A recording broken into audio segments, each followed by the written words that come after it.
มาทุกคนหนาวแบบนี้มาพ่อกันช่วงค่อยคำยามแรงพากันปิ้งไก่ปิ้งปลาทูกินโอ้ยทุกคนเลยอากาศหนาวแบบนี้ทักทายสบายดีพี่น้อง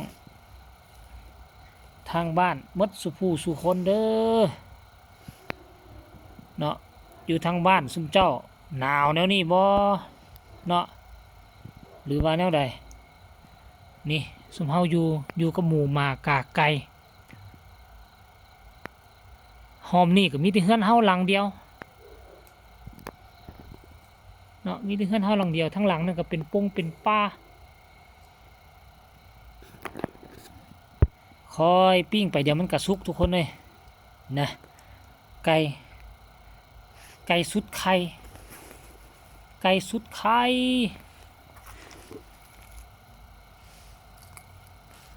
นี่ทานกับบ่มีได้ดังไฟเอาทานมาใส่มันนี่ทุกคนเลย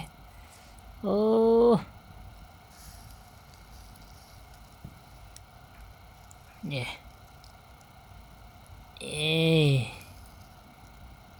เอาปลาทูเนี่ยเข้าไปปลาทูกับปลาทูแทรกแข่งสุมเจ้าสุมเจ้า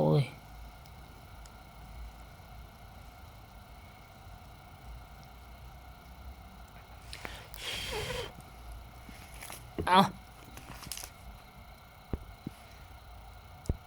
ปิ้งไปล้มกันไป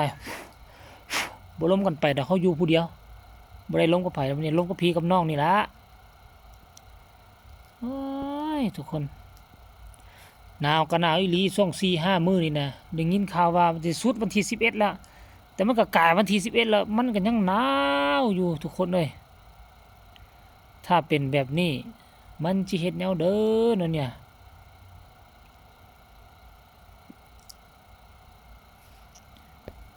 เอาเปิดนี่ดูแหน่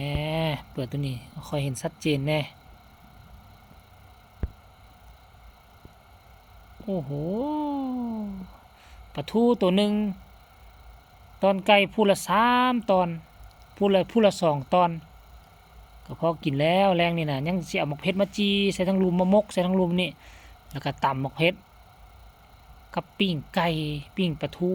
โอ้ซัมนี่เลิศหรูสุดๆแล้วสำหรับเฮาอาหารแรงนี่ทุกคนเลยเอาฝากฟังเอาไว้คลิปนี้ก็แล้วกันมารายงานโตให้ทุกคนได้ครับได้ฮู้นำกันแรงนี่ยามหนาวบ้านค่อยเฮ็ดอันนี้เด้อดังไฟปิ้งไก่สำหรับบ้านสมเจ้าเป็นอะไรหนาวแล้วซัมนี่บางครอบครัวอยู่ทางบ้านนอกคลองนาอาจจะนอนแล้วล่ะ